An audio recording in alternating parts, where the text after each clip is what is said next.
Guntur VVIT కళాశాల యూనివర్సిటీగా మారడానికి సహకరించిన మంత్రి లోకేష్ కు వివిఐటి ధన్యవాదాలు తెలిపారు. వివిఐటి యూనివర్సిటీగా రూపాంతరం చెందడానికి విద్యార్థులు, స్టాఫ్, పేరెంట్స్ సహకారం మరవలేనిదన్నారు. అంతర్జాతీయ ప్రమాణాలతో నాణ్యమైన విద్యను అన్ని వసతులతో అందిస్తున్నట్టుగా చెప్పారు. క్రమశిక్షణ కలిగిన యూనివర్సిటీగా వివిఐటికి మంచి పేరు తీసుకువస్తామని తెలిపారు.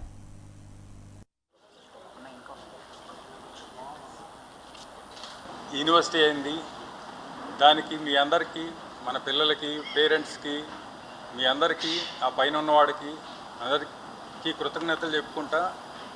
ఈ చెప్పుకునే దాంట్లో ఒకరు గట్టిగా చెప్పుకోకపోతే మేము తప్పు చేసినట్టు ఉంటుందాము. అదేంటంటే లోకేష్ గారు అంటే స్పీడ్ ఆఫ్ డూయింగ్ బిజినెస్ అంటున్నారు, కానీ ఆ స్పీడ్ ఆఫ్ డూయింగ్ బిజినెస్ అనేది మేము ప్రత్యక్షంగా చూసాం.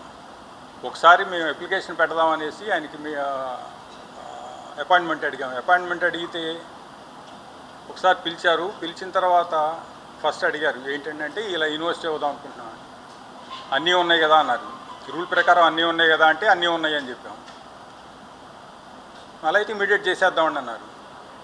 మనకు అంత ఇమీడియట్ చేసేద్దాం అనేది అంత రెస్పాన్స్ రావడం ముందు అర్థం కాలేదు.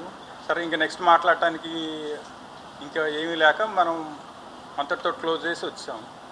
తర్వాత చూస్తే ఓఎస్డీ గారు ఫోన్ చేసి అది ఫైల్ పెట్టేయమన్నారండి, ఇమీడియట్ చేయమన్నారు, త్వరగా మీరు డిపిఆర్ చేయండి.